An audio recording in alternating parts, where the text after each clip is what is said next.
Muy buenas tardes tengan todos nuestros oidores, miradores, seguidores, masticadores, bebedores y regurgitadores de la palabra, porque como dice el poeta Javier Cecilia Sardain, la palabra no se escucha y se transcribe literalmente en nuestra cabeza, como fue escuchada. Recuerdo, aprovecho la ocasión de que tengo al buen Alfonso Leija Salas, por eso voy a decir la barbaridad. Voy a decir. Cuando un tal Pedro, que ahora dicen que el sucesor que viene no va a ser el sucesor de Francisco, sino el sucesor de Pedro, y que salga quien salga, haya sido como haya sido, es la voluntad de Dios. No estoy seguro que el conclave sea así, pero ya lo comentaremos. Pero hubo un momento en que, según mi opinión, quien más dudaba siempre, aparte de Tomás Apóstol, era Pedro. Entonces un día le preguntó, ¿por qué hablas en parábolas? Y le respondió Jesús, hablo en parábolas para que no me entiendan quienes no deben entender. Porque hubo quienes escucharon y vieron lo que estuvo frente de ellos y no vieron ni escucharon. Algo así más o menos. Tú mejor que yo te lo debes saber, seguramente. Sí. Y también cuando le pregunta Pedro, porque siempre pregunta, ¿desde el acaso soy yo maestro? Hasta, no, yo no te voy a negar, y menos 3 veces antes de que cante el gallo. Y lo negó 3 veces. Pero fuera de esas vicisitudes circunstanciales,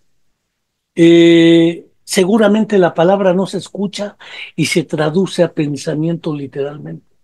Hay un proceso de transcodificación, valga el terminejo que estoy utilizando, de traducción de palabra a pensamiento, de pensamiento a palabra, de modo tal que el quien escucha no necesariamente comprende literalmente lo que se dijo, sino a veces lo tiene que regurgitar.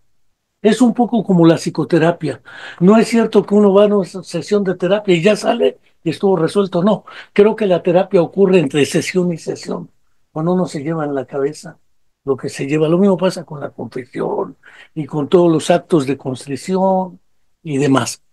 Pero fuera de ello, efectivamente, este canal de YouTube cumplió este 1 de mayo 7 años.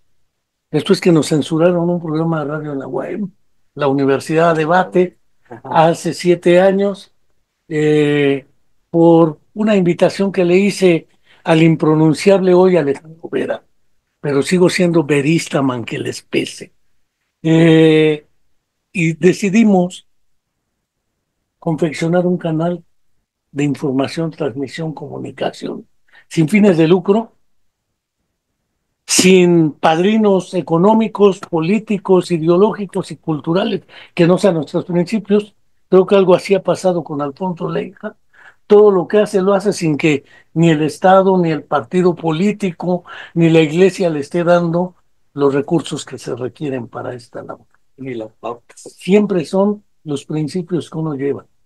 Y creo que aquí vale la pena entonces dejar claro por qué hoy está aquí con nosotros Alfonso Leija, después de haber iniciado esta tarea hace ya poco más de 4 décadas. 43 años. 40 años y algo más, cosa que permite dejar una estela, una línea, una luz que algunos pueden o no seguir, pero que otros sí siguen. Y en ese sentido, hubo un tiempo en que se discutía en algunos grupos eclesiales de base o no. Hablo, por ejemplo, de las comunidades cristianas de base acá en Morelos. Hablo de ciertos grupos en la Ciudad de México o en Guadalajara o en Centroamérica que hablaban de si investigación participativa, investigación, acción, Pareciera ser que el sueño era que los investigadores eran los que iban a descubrir la realidad, cuando el problema es que la realidad está ahí. Y el que está ahí históricamente fueron los maestros, los curas y los médicos. No solo curas, por ejemplo, Otilio Montaño era pastor, pastor de oficio, no de cabra, sino de gente. Lo mismo que se puede decir de Rubén Jaramillo. Eran cierto tipo de personajes que estaban vinculados a la comunidad, no como una tarea de investigación, como una práctica. O utilizaba Paulo Freire el término praxis, aunque es un término que no nos vamos a meter hoy. No quiero, sin embargo, dejar de recordar antes de comenzar con el tema que hoy nos trae doble, una reflexión y charla sobre el amor. Es un terminejo tan manoseado que cada quien lo interpreta como quiere. Lo reducen desde el acto sexual, vamos a hacer el amor, hasta el amor cortés que manejaban los árabes, o amor udrí o bagdalí, donde tocar al objeto amado era ensuciarlo, entonces era un amor más puro, más casto, más musulmán, digámoslo así, entre ciertas líneas musulmanas, y lo que es el amor carnal. Pero hay otro amor, el amor filial, el amor fraterno, etcétera. Es decir, es un concepto más vasto, pienso yo. El amor que trasciende al deseo, que trasciende a la sexualidad, que trasciende al erotismo, aunque el erotismo puede reconceptualizarse siguiendo un poco a Sigmund Freud y siguiendo un poco a Jung, esa idea del eros que trasciende a la sexualidad o a la sexualidad como contacto físico entre los portadores de los gérmenes sexuales y más allá de la reproducción. Es algo cualitativamente diferente, cercano a los sentimientos, a los principios, a los valores. Esta idea que nos ha llevado a seguir manteniendo el compromiso asumido hace más de 10 años, de cada semana recordar aquí que el gobierno en turno, trates el de Claudia Sheinbaum o el de Andrés Manuel López Obrador, se comprometieron a entregarnos la verdad histórica, no solo la verdad a secas, sobre la desaparición forzada de los 43 jóvenes de la Escuela Normal Rural Raúl Isidro Burgos de Ayotzinapa en Tixla de Guerrero, y no tenemos ni la verdad histórica, ni la verdad, ni la justicia. Tenemos más de 200,000 desaparecidos y apenas la presidenta anuncia que va a recibir a las madres buscadoras. Como si ellas fueran las que manipulan la información, dijeran algunos de la 4T, para dañar a la 4T.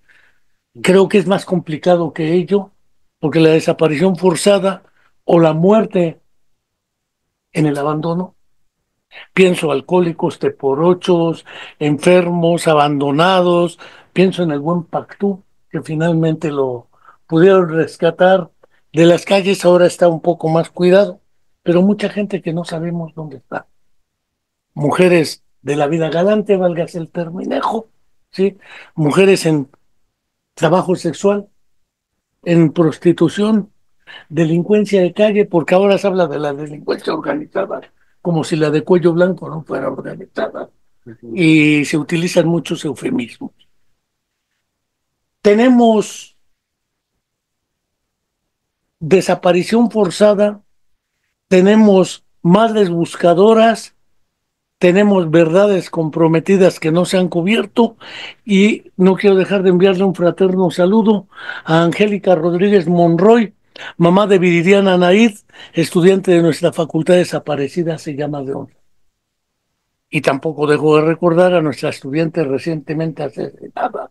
Y esta semana se cumplen varios años más del asesinato de Alejandro Chao Barona y su esposa Sara Rebolledo, y la muerte cabalga en caballo de hacienda, y nosotros tan acostumbrados a por lo menos escuchar los pasos a galope del caballo, con el jinete encima, el cuarto jinete del apocalipsis.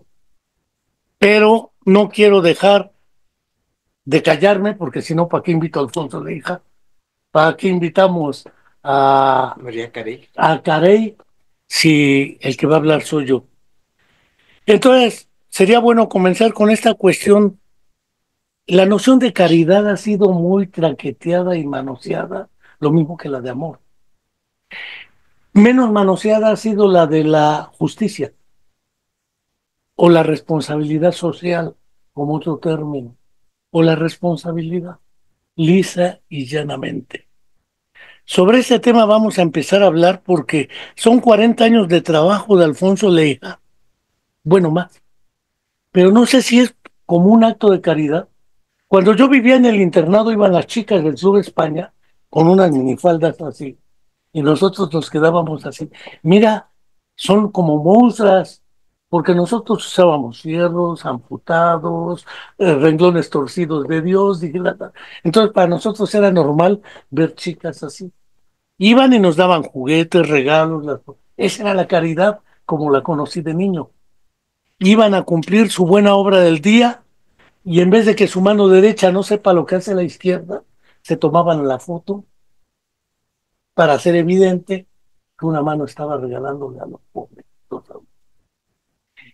¿Hay alguna diferencia entre caridad y amor? ¿Hay alguna diferencia entre caridad y justicia? ¿O son sutilezas que me vienen a la cabeza insostenibles a la hora de la vida cotidiana? Cierro mi boca. De definitiva, hay mucha diferencia. El acto de caridad influye una sola ocasión, una sola vez, en donde se visualiza, donde se toma evidencia para mostrar públicamente que se ha hecho esta norma de caridad. Sí es importante distinguirla en el sentido de que el amor estás 24 horas toda la vida. Entonces, ya en cuestión de entrega de tiempo, de estar al pendiente, de saber inclusive cómo aplicar la muestra de amor, es muy diferente. Si en el que vas por la vida caminando y alrededor tuyo siempre va a haber muchas necesidades. Alrededor tuyo, desde una plática, una sonrisa, y también tienes que tener una habilidad, porque si das un taco de comida, pero a lo mejor te está pidiendo una sonrisa, a lo mejor te está pidiendo un abrazo. Entonces, todo depende de la situación y de la persona y la capacidad del donador, del dador, intuitivamente o espiritualmente, qué es la necesidad que requieres. Si dices tú, bueno, ok, te voy a dar un taco de comida porque tienes hambre. Si lo solicita como hambre y ese es lo que necesita, tratas de hacerlo. Pero muchas veces también la gente no sabe, no se da cuenta que necesita algo muy de adentro, como una aceptación. Vamos a pensar en las personas que ven en la calle. Las personas de la calle, por cualquier situación histórica, están en un momento de dependencia de alcohol, de droga, de soledad, sin familia, en la pobreza, viviendo en la calle y sobre todo alejados de la vida cotidiana en donde ellos necesitan el abrazo. Entonces ellos se acercan, sí, quizás pidiendo la moneda para el alcohol, para la droga, pero también muchas veces te piden esa aceptación como persona, en donde lo vi claramente en el comedor El Farolito, que surgió en la pandemia del COVID, en donde se reunían ellos en atos o pequeños grupos de personas donde socializaban. Es decir, que no solamente era la comida que recibían, sino que también se sentían ah, abrazados, se sentían tomados en cuenta y se juntaban las bolitas de personas, unos acá conversando, conviviendo la comida que se les daba, pero me di cuenta que ellos también necesitaban no solamente la comida, necesitaban la aceptación, el calor humano, la aceptación social. Y es ahí donde la persona tiene ese amor intuitivo de donde le da el sentido y dimensionar un acto de caridad. Sí, es en ese sentido que a mí me parece. Es curioso lo que comentas, no sé si decirte fray, padre o doctor o Alfonso, este, pero me recuerda una discusión que teníamos hace más de 20 años con el doctor Joaquín Cravioto y el doctor Adolfo Chávez sobre el problema de la desnutrición infantil en México. Y a uno de los médicos se le ocurrió diseñar l- una serie de papillas para darle a los niños en la calle que les dieran todos los nutrientes que necesitaban. Y recuerdo muy bien lo que argumentó el doctor Joaquín Cravioto. Es que el acto de comer no es introducir cargas proteico-calóricas. Ese es un error histórico. El acto de nutrir es un acto cultural e histórico. La gente se sienta alrededor de la comida, la huele, la saborea, platica o no con quien está ahí. Es decir, es un acto colectivo donde están compartiendo no solamente proteínas, azúcares y grasas, están compartiendo valores, creencias, actitudes y es un acto histórico-cultural. En ese sentido, entiendo que también lo que planteas es trascender la idea de que basta con estirar la mano y dar, como si ello fuera suficiente, porque también están pidiendo, cuando una madre le da pecho a un niño, le da leche o le da defensas, le da cariño, le habla, aunque el niño no entienda aún el lenguaje, Ujú, le avienta miradas, etcétera. Es decir, es una relación que trasciende al acto musculoesquelético epidérmico y al acto proteico calórico. La caridad, en este sentido, busca trascender la interpretación superficial y de primera instancia que nos hace creer que basta con darle 10 pesos. O hay gente que dice, no, le voy a dar para que se drogue, mejor no le doy. ujú. ¿Sí? Pero no hemos visto nunca a alguien en un síndrome de abstinencia. No hemos visto a nadie en casos ya de tercera fase de agonía, muriéndose y no hay ni quien los fume. Es decir, la muerte nos pasa no solo con la violencia estructural que vemos, trasciende a esa violencia estructural. Por eso mencionaba, ¿qué está implicando aquí? Más allá de la caridad, la noción de amor y más que la noción, la actitud, el comportamiento amoroso, la relación amorosa y lo que sería también una responsabilidad ética o moral, como quiera verse. Ahorita no voy a echar ese tiro que alguna vez con con uno de los colegas del Colegio de Morelos, ya comentábamos, decía que ese es más un problema académico, las diferencias entre la ética y la moral. Sin embargo, el mecanismo de autorregulación no está obligado por cumplir, como algunos dicen, es que la religión me impone esta norma. Tengo que hacerlo bien porque Dios me está viendo y si me ve, se va a dar cuenta que no lo hago. Entonces lo hago para que él vea que lo hago. Pero parece ser que ahí aparece un interés mezquino. Valga el término de mezquindad, porque cómo efectivamente se puede trascender el acto de caridad con lo que es el acto de esa responsabilidad y sobre todo el acto del amor, el acto de la entrega y el acto de la actuación con base en principio. Bueno, sí, en realidad se me vinieron ahorita mientras conversaba varios ejemplos, inclusive la muerte. En 1987 al 2001 hubo que enfrentarse a otra epidemia que fue el SIDA, donde murió mucha gente de la comunidad LGTB y heterosexuales, hombres o mujeres, en donde hubo necesidad de abrir un albergue para enfermos terminales de SIDA. La forma en que mueren es grotesca, es muy difícil, en el sentido de que toda la humanidad se disminuye y todas las enfermedades pueden atacar. El hecho es que cada vez que moría alguien de la manera en que muere, sufría, sufría un desgaste energético, de emocional y de enfermedad, porque esto puede llegar a ser crisis de existenciales, inclusive, donde la muerte puede ser un proceso para el cuidador en extremo peligroso. Entonces, cuando me doy cuenta de esa parte del amor, hago una transfiguración y cambio ese acto doloroso como un acto de liberación.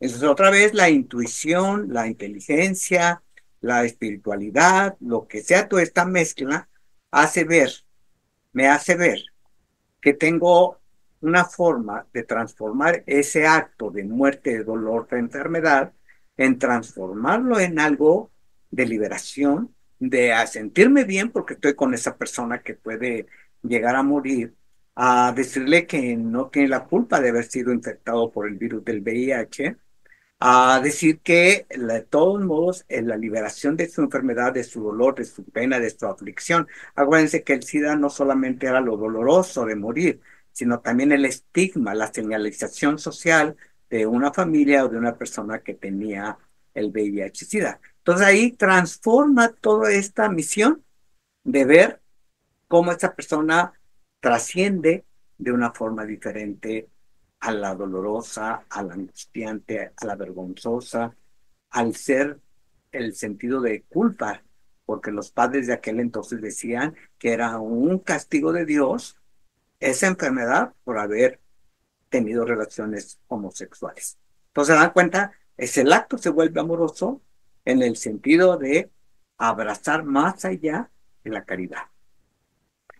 Es curioso, agradezco el comentario de Elizabeth Mulato, una seguidora nuestra desde siempre y constante, que refiere que efectivamente en las relaciones madre-hijo, en los primeros momentos, hay quienes, por determinadas circunstancias, los primeros momentos de su vida no pueden darle ese contacto, no pueden establecer ese vínculo. Sin embargo, la intención no deja de existir. Pensemos ahora en lo que señalas. Eh, He visto desde otro lugar ese sentimiento de culpa. Por mi culpa, mi hijo nació ciego. Y agregan en una primera etapa del duelo, de elaboración de la circunstancia, ¿por qué Dios me castigó así? Y quienes observan también dicen, Dios le mandó un hijo ciego para que vea lo que no ha hecho bien. Es decir, el estigma efectivamente está con la muerte. Hubo un tiempo en que estuvo con la tuberculosis, con el sífilis, con la locura, valga el concepto de locura. Ha estado por muchos lados la estigmatización y ahora con el COVID también lo estuvo. Por mi culpa se contagió tal persona y murió. Eh, Esa relación del sentimiento de culpa con la explicación causal del Dios castigador que juega con los dados y te manda a tu hijo para que, ¿qué culpa tiene el niño en todo caso? Que castigue a la madre pecadora o al padre pecador, pero no al niño. El punto es efectivamente cómo a la hora de la explicación, entre el estigma, la estigmatización y la culpa, aparecen tres fenómenos, ese sentimiento de abandono y de soledad, que no lo ha referido así y sin embargo es fundamental. Las personas que tú acompañabas en fase terminal de VIH, ¿sí? O HIV, como dijeran otros en inglés, el punto es efectivamente ese sentimiento ya no de indefensión, ahora de acompañamiento con alguien que es capaz de ponerse en mis zapatos. Dijeran alguien es en psicología, de asumir una relación de empatía con el doliente, que es algo que en la práctica clínica se ha olvidado. Se habla de enfermedades o se habla de tratamientos, pero no de la persona, y menos de la familia. Y aquí, en el caso del SIDA o en el VIH, que no morían de SIDA, morían de otra cosa, usualmente. En el caso del sífilis también fue una temporada clave, la tuberculosis, qué sé yo, la lepra, viene narrada desde la Biblia. Hay cuestiones que han estigmatizado mucho y que han permitido mantener esa idea que los espartanos popularizaron a la hora de intentar crear una raza sólida y muy competente. Pero a la hora de la verdad, quien se atreve a acompañar, pienso por ejemplo en Lázaro alias San Lázaro. Él se fue con los leprosos, otros fueron en las epidemias de cólera y murieron. Creo que Juana de Asbaje o Sor Juana muere de cólera también. Este, podemos hablar de varias personas que mueren contagiadas de las enfermedades donde trataron de apoyar, los famosos incurables. Esta idea trasciende también a la caridad. Es una idea relacionada con el amor propio y el amor al otro, porque no existe el uno sin el otro, según mi apreciación. Y con la idea de consagración, es decir, consagro como han beatificado y canonizado. Me olvido de Juan Pablo II por varias razones políticas, ideológicas, en su momento. Pero en el caso de Francisco se ha hablado de otro modo. No, el Papa, que es recién fallecido. Francisco de Asís también muere boca abajo en la nieve prácticamente. Y se fue de ermitaño. En las florecillas de San Francisco narra muchos casos, el de Fray Junípero, por ejemplo, que según la apreciación de algunos psiquiatras y su servidor creemos que era una persona con autismo, pero lo tuvieron creo que Martín de Porres o San Martín en Perú, algo similar, eran muy extraños, pero ahí estaban cumpliendo una tarea. Esa función de la tarea y la responsabilidad de ella. ¿Qué te ha movido a ello? Y a lo mejor después, si nos dice algo Carey, porque si no va a tener cara de que está aquí sin decir nada. Sí, yo principalmente debo destacar que ese fue un sentimiento que fui descubriendo desde niño. Cuando me di cuenta, mi empatía fue, por ejemplo, con Judas, que después de entregar a Jesús va y se ahorca con las 30 monedas. Yo decía, ¿por qué no lo quieren? Todos victoriaban, gritaban, condenaban, se burlaban. Y a mí me condolía mucho su sufrimiento y el acto de apto por eso. Y yo en mi interior decía, es que este es plan de Dios. Y en el plan de Dios debe estar también la parte negativa que se ve y que se condena al de Judas, porque sin Judas tampoco hubiera ocurrido las vivencias de Jesús. Era parte importante del plan. Entonces me conmovía tanto que inclusive me fui dando cuenta que mi sentido de compasión, de alternar, de amor, era con todos los niveles y ahí sí fue aprendiendo ese sentimiento de desprendimiento, de entrega, decir a los que eran los malos, yo sentía la compasión. Y entonces ahí me fui dando cuenta que ese es el verdadero amor de Dios. Es el caso de Pablo de Tarso, Pues sí, o de Saulo en ese entonces, les hablo. después alias Pablo, pero por ejemplo, cuando Pedro duda y se va, dice, espérate, ¿para qué te vas? Si quieres vengo de nuevo a que me vuelvan a crucificar. Y entonces es cuando regresa con Pablo al Coliseo y ya hay toda otra trama histórica. No, sí leía la Biblia, pero era más joven, pero dije más joven, ¿eh? No dije joven. Cuando era más joven sí la leía y leía algunas cosas que me sorprendían, pero efectivamente Iscariote fue el despreciado, pero sin él no se cumplía el plan. Sin él nadie le hubiera dado el beso traicionero que me dio, dijera en un tango Gardel, o en la copa rota, para quitar, lavar con sangre ese beso traicionero que me dio. Efectivamente es el beso, pero cuando Pedro desenvaina la espada, guarda la espada porque quien a hierro mata, a hierro muere. Hay varios mensajes bíblicos, sobre todo en los evangelios, que es otra trama distinta al origen de lo que sería el Viejo Testamento, dijera, desde el Pentateuco hasta prácticamente la vida de Jesús. Pero en el fondo, nadie se... Eres el primero que me habla de Iscariote. En buen plan, ¿eh? Porque hasta Pedro fue perdonado y quizá Pedro era el que menos lo merece. Finalmente es el que lo negó, es el que siempre estaba dudando, es el que se hacía, no, yo no, no sé, me parece extraño, pero es la primera vez que escucho que hay El que fijarse en beneficio. Judas. Y en todos los que están en los otro.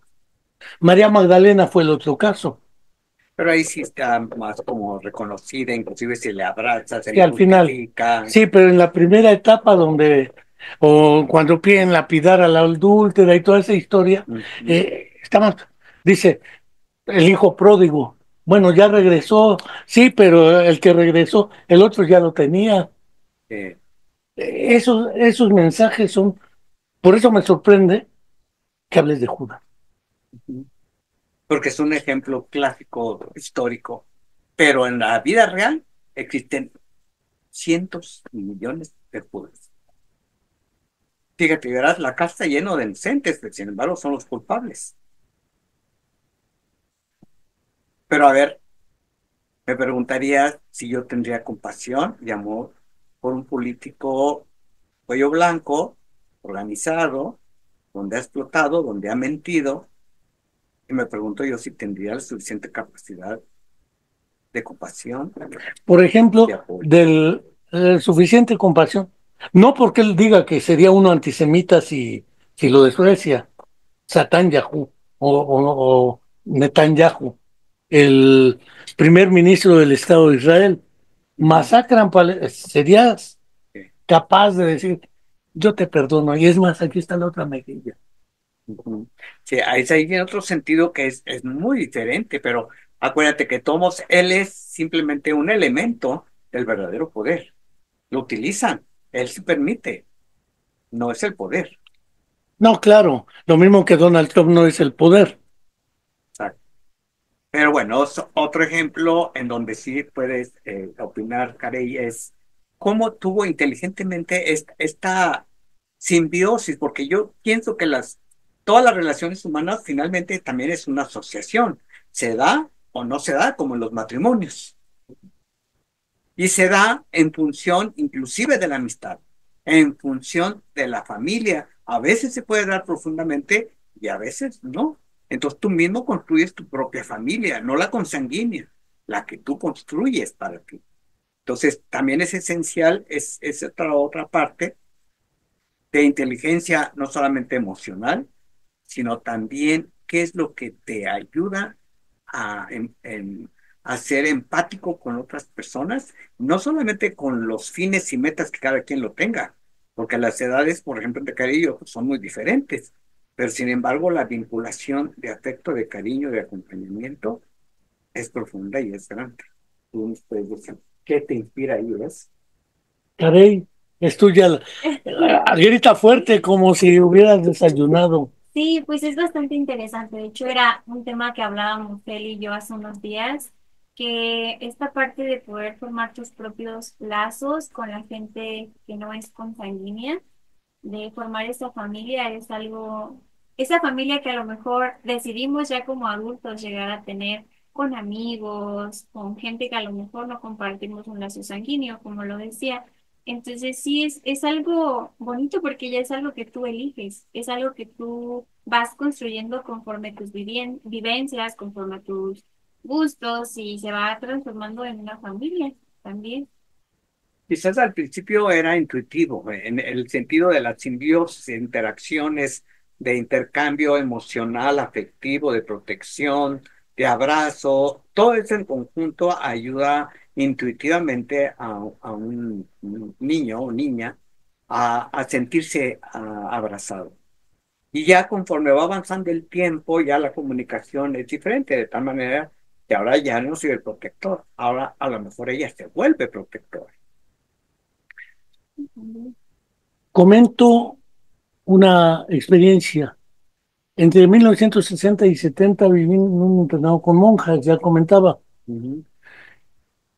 Hoy no profeso religión alguna, no profeso creencia alguna de esa naturaleza, y sin embargo guardo una profunda sensación de deuda histórica y personal con una monja que era Sor Rafaela, que era la directora y toda una leyenda entre las hermanas de la Caridad de Vicente de Paul, y una Sor Guadalupe Barrera, Sor Ligia Cámara. Ella la conocí después.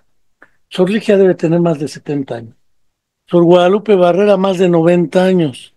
Y Sor Rafaela ya murió.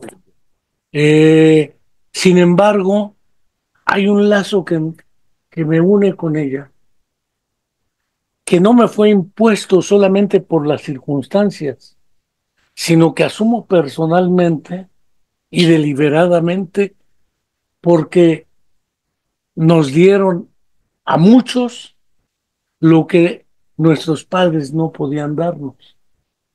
No hablo de consanguinidad, tú mencionaste el término consanguíneo, pero no es un problema flemático, dijeran, o hemático, dijeran algunos otros, Heráldico. porque si no, bastaría con ser de sangre azul, dijeran los que se consideran de tal color en la sangre, aunque la sangre roja, aunque les duela, y el corazón que está a la izquierda avienta la sangre. Entonces, entre lo rojo y lo izquierdo, creo que hemos venido jalando hacia otra idea, la dialéctica del amor, porque el término aparece en el cartel que tenemos para esta convocatoria, un reconocimiento de trayectoria por más de 40 años de trabajo, la caridad o la justicia, dialéctica del amor. Esta idea de la justicia y la dialéctica del amor creo que son fundamentales para continuar con esta idea. ¿Qué debemos entender tras la noción de dialéctica del amor? Porque ella menciona efectivamente, no es la idea socrática del diálogo o la idea hegeliana de la contradicción, pero hay una contradicción entre el amor y el odio. A Iscariote se lo refería. O lo que eran entre el perdonar a Barrabás o al Nazareno, decían. En las leyendas que nos han contado, porque a la hora de la verdad, las narraciones depende de quién las haga. Yo tengo claro que el único que fue apóstol fue Juan, evangelista. Marcos, Mateo y Lucas no fueron evangelistas. Supongo que ellos hablaron de oídas. Porque además son posteriores. Sin embargo, Juan sí fue apóstol. Es decir, él conocía más en carne propia al Nazareno, por decirlo así. Aunque no difieren mucho los estilos del trato, Lucas lo pone más bravucón, según mi opinión. Hasta en el Evangelio de Lucas, Gavilán de Leñero, Leñero pone un Jesucristo Gómez que en realidad es una representación a la mexicana de cualquiera de los cuatro evangelios, pero según la versión de él es la de Lucas, que no conoció a Jesús, y Juan lo pone un poco más apacible, ¿sí? Aunque, por ejemplo, los dos hablan de la expulsión de los mercaderes del templo. Uno lo pone más beligerante, según mi lectura. Pero a la hora de la verdad, entre esa contradicción entre amor y odio, porque pues, muchos decimos, válgase la expresión, pinche Judas, ¿por qué traicionó? O pudo haber sido cualquiera que haya traicionado a Emiliano Zapata, o a quien haya traicionado. Las traiciones son parte de las derrotas históricas, pero aquí hay una promesa que es la resurrección. No me voy a meter ahorita al asunto teológico de la resurrección, porque no soy quien, ni el indicado, a lo mejor tú mejor que yo lo puedes plantear, pero el asunto de la resurrección no solamente como promesa, sino como esa dialéctica del amor, donde el que va a morir no va a resucitar, eso lo tenemos claro, pero antes de morir resucita. Descubre que al fin valió la pena su vida. No importa porque todos de una o de otra manera algún día vamos a irnos a otro lado, a ninguno probablemente. Y de nosotros quedará un recuerdo en una lápida que dirá: tus hijos no te olvidarán nunca, pero siempre lo olvidan a uno. Veamos los panteones después de 100 años. ¿Cuántos se acuerdan de los muertos que están ahí? Pero en el fondo el problema es efectivamente esa idea de la resurrección, la dialéctica del amor. ¿Qué es eso? Yo creo que en parte es un sentimiento profundo, inteligente, intuitivo, pero yo lo veo como algo de lo que sea Dios, una fuerza grande que te entra y que tú eres capaz de traducir. Es decir, que sí se requiere un tipo de comunicación para darle forma. Muchas personas podrán tenerlo, pero no le pueden dar forma porque no le entienden. Entonces, la manera en que se hace la comunicación, y les comparto este recuerdo de 5 años. Yo estaba en una terraza con otros niños, se van y me dejan solo, y empieza el atardecer y empiezan a aparecer las estrellas. En mi intuición, sin entender ni conocer nada, se me viene a mi mente un cuestionamiento: ¿qué sentido tiene la existencia de lo que existe? Ese es lo que yo traduzco como una sensación que yo viví en aquel entonces, que me da mucho miedo, porque en mi cabecita entender una pregunta de esta naturaleza me hace que me meta corriendo a buscar a mi madre. Ahí te das cuenta de que sí existe esta interacción en lo que sea Dios con algunos seres, donde nos dicta o nos dice, nos señala, y uno tiene que traducirlo y entenderlo para poderle dar forma. Quizás mi pregunta, como la hago, es: ¿qué me quiere decir Dios? ¿Qué sentido tiene la existencia de lo que existe? ¿Para qué existe? Me dolía mucho la cabeza a tratar de darle forma y palabras a la sensación que yo viví y que yo sentí de 5 años, donde no tenía la capacidad ni siquiera de vincularme con nada a mi alrededor del conocimiento. Pero así empieza mi historia y mi vida, y acepto que la comunicación siempre nos lo enseñaron los abuelos. Tú crees y deja todo en manos de la obra de Dios. ¿Y qué crees?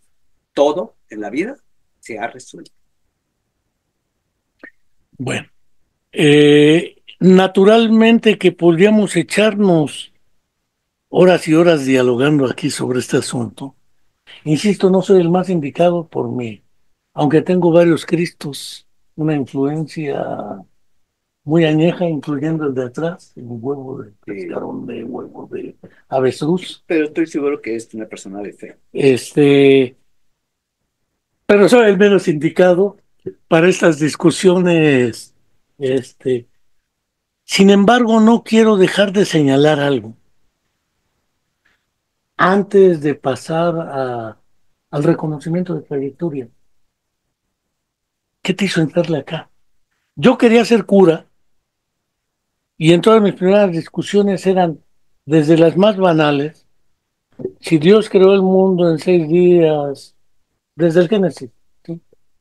Y resulta que primero hace el sol y luego las plantas verdes. Primero hace las plantas verdes y luego el sol y la luna. ¿Cómo van a vivir las plantas verdes en luz solar? Eran preguntas entre la lógica de la ciencia y la lógica de la fe. Después conocí un famoso poema que se le atribuyó a Teresa Dávila, se le atribuyó a un obispo de Puebla: no me mueve mi Dios para quererte el cielo que me tienes prometido, ni el infierno por todos tan temido me mueve para no quererte. Y en una de las partes dice: y aunque cielo e infierno no existieran, de todos modos te quisiera. Según mi opinión, este es el principio de la fe.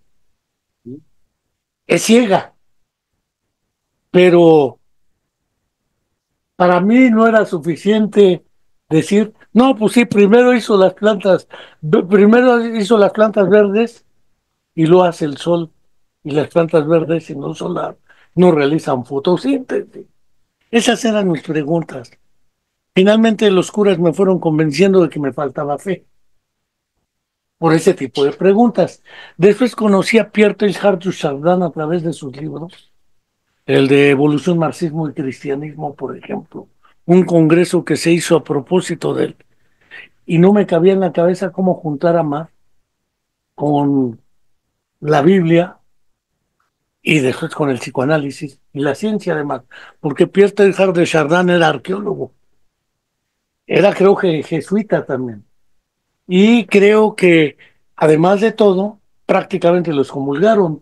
Digo, prácticamente no lo pudieron excomulgar porque él solito se hizo pago, sin salirse de la iglesia. Eh, pero como que me fue entrando dudas entre lo que es la fe y lo que es la práctica de la iglesia, que no es lo mismo aunque parezca igual. Tengo la impresión, a lo mejor es una barbaridad la que voy a decir, pero entre la Santa Inquisición y las conquistas, las guerras de conquista de los siglos precedentes, creo que mataron más que las dos guerras mundiales. Puede ser. Esa impresión tengo, es decir, que en nombre de Dios ha matado más que en nombre del poder económico y político. Los cruzados. Las cruzadas y las conquistas. La segunda conquista, no la militar solamente, sino la religiosa, que fue impuesta sobre otros mecanismos, donde después de 300 años los musulmanes siguieron defendiéndose allá, pero en Europa, por acá no. El punto es efectivamente qué es lo que hace que Alfonso Leija se haya dedicado 40 años a esto. Porque a lo mejor algunos curas, a lo mejor te lo dije, bueno, no seas soberbio, ¿cómo va a hablar contigo Dios? ¿Cómo te va a decir Dios lo que tienes que hacer? No es mucha la soberbia decir que Dios habló contigo. Con muchos pastores los he oído. Es que me comunico con Dios y dirás, espérate tantito, pues. Dios tiene otras ocupaciones como para estar platicando contigo. Pero en el fondo es una pregunta muy fuerte, que entre el ser y la nada decían Sartre y los existencialistas, probablemente esa fue tu crisis existencial. ¿Qué sentido tiene todo esto? Incluyéndome a mí en todo eso. Ujú. Pero, ¿qué acercó Alfonso Leija? No solo a la iglesia católica, no solo a lo que trabaja, sino a dedicar su vida a eso, a ser parte de esa dialéctica del amor.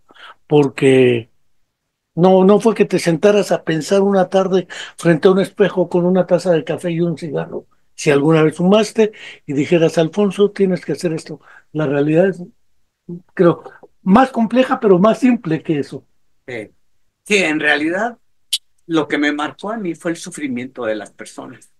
Entonces, en conjunto, todo este sufrimiento que tenía un porcentaje elevado en las sociedades, que era la homosexualidad para muchas personas, el que la religión precisamente, el que se supone es la entrada para el abrazo, para el amor, para el que sufre, era precisamente una de las principales causas de señalamiento, de segregación, de sentido de pecado por ser homosexual o lesbiana.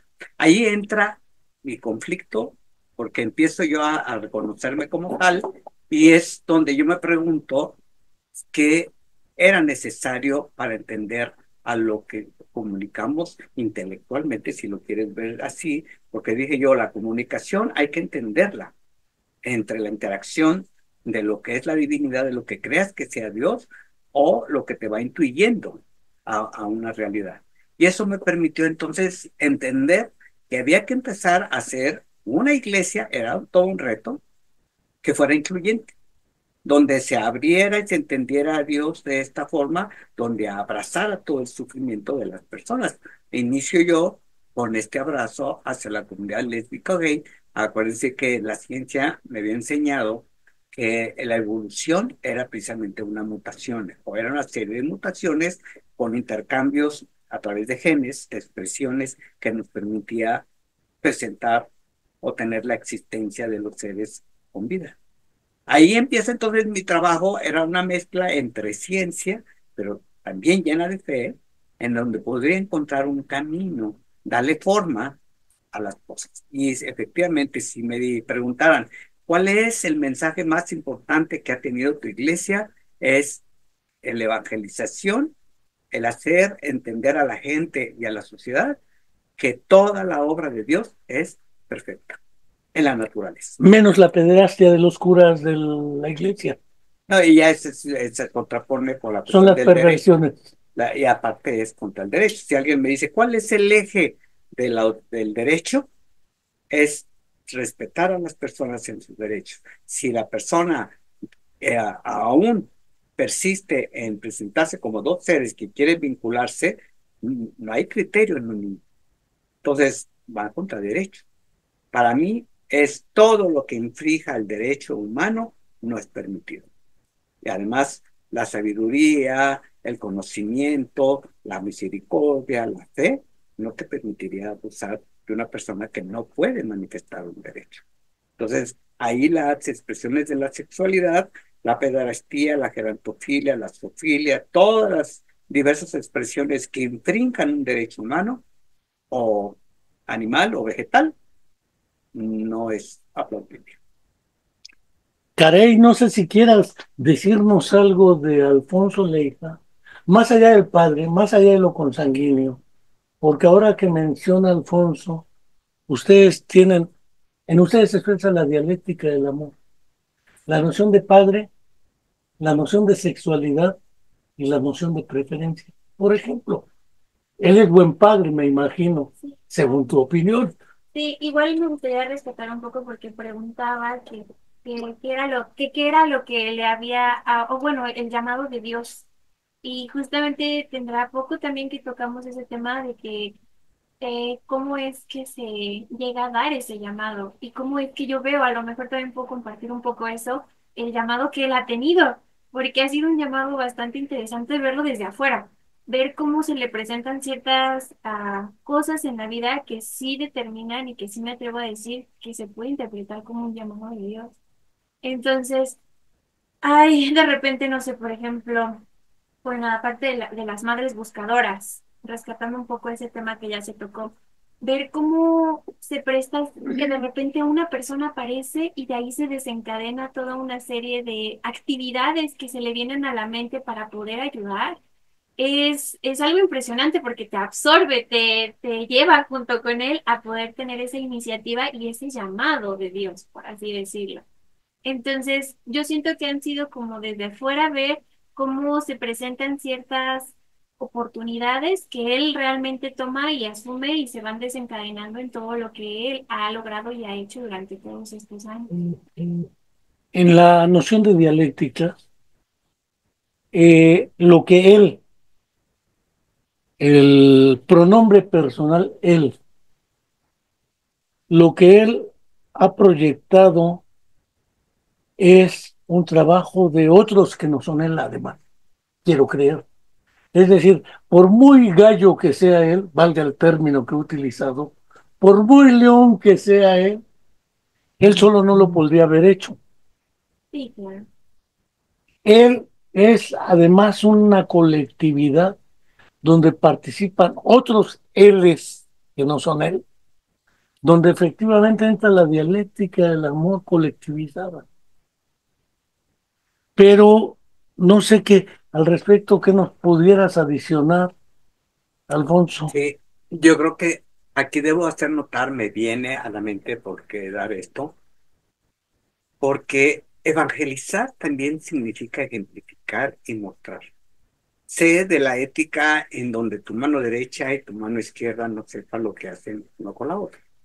Pero el hecho de compartir, si yo tengo, por ejemplo, 100 pesos para tortas, pero si puedo dar 10 tortas y podemos juntarnos para hacer 50 y hago en redes a otros que participen, es una evangelización en redes sociales. Entonces aprovecho la oportunidad de las redes sociales y habrá personas que dicen yo pongo 5, yo pongo 3 y la idea es conjuntarse para armarlas, para fabricarlas y de distribuir. Es muy sencillo decir, ten, aquí están 100 pesos, pero es más importante ayudar a prepararlas, ayudar a entregarlas, y recibir esa energía positiva.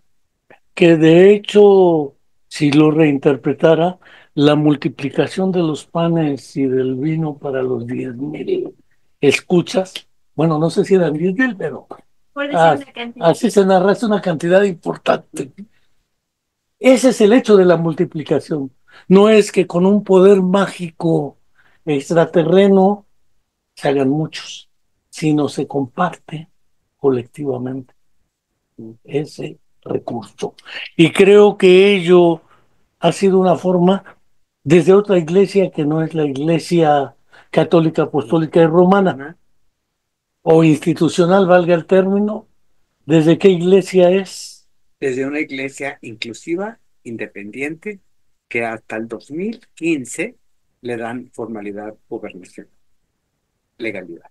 Es decir, ya están reconocidos oficial y públicamente en la nación dentro de sus estructuras de gobierno, cosa que de todas maneras para hacer lo que tienen que hacer No estamos es irrelevante, ¿no? Porque es como decir, me dan permiso de hacer lo que siempre he hecho, pues muchas gracias, pero también es un obstáculo menos. Pero era importante porque si no, entonces te calificaban como un tipo de religiosidad de la que nombran ellos, el sistema nombra como, y la califican como si fuera algo funesto diabólico, secta, Secta, etcétera, sectario. etcétera. Entonces, ya con esta cuestión de análisis de registro de religión, con la asociación religiosa, ya nos da esta condición de iglesia en donde la persecución ya es no es tan grave, porque sigue habiendo persecución, por supuesto, en la iglesia institucional y en las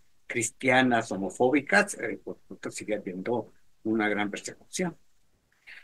Pues Alfonso, podríamos seguir aquí horas y horas, porque esto está interesantísimo, pero no quiero dejar de mostrar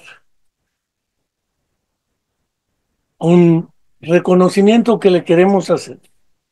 No soy quien, insisto, porque además, ¿quién carajos es la comuna de la palabra para dar reconocimientos de trayectoria? ¿Quién reconoce a la comuna de la palabra?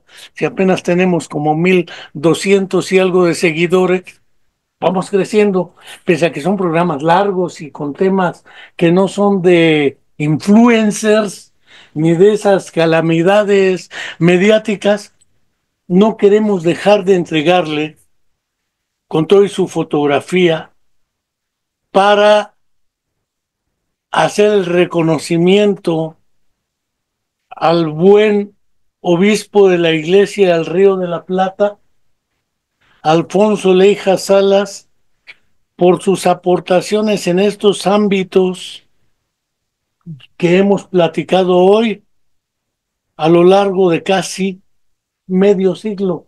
Se dice fácil medio siglo.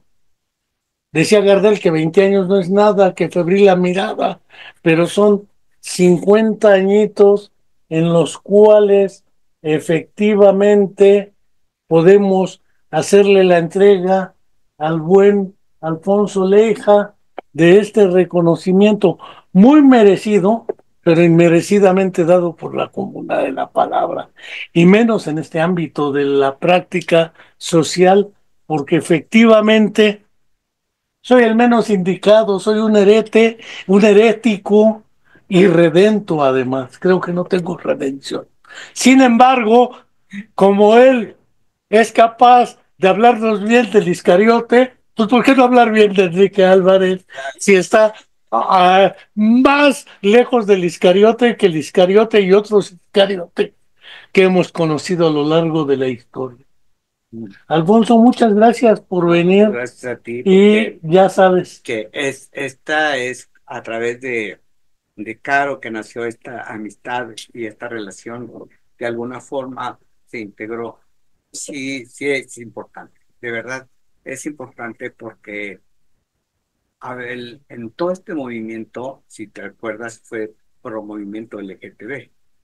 Estuve solo casi 40 años, en donde no había nada ni nadie. Al contrario, era señalamiento, era segregar, era doloroso, porque inclusive tuvo una marcha de la, de la catedral ahí en donde tengo en de donde tenía mi oficina y lugar de refugio para la comunidad, a echar agua bendita porque éramos del demonio. O sea, te das cuenta de que era un trabajo muy fuerte contra la ignorancia y que hasta la fecha sigo teniendo comentarios y señalamientos de personas que todavía están muy lejos de estar cerca de Dios. Siempre les digo, ¿te enseñan odio? ¿Te enseñan odias? No es la casa de Dios.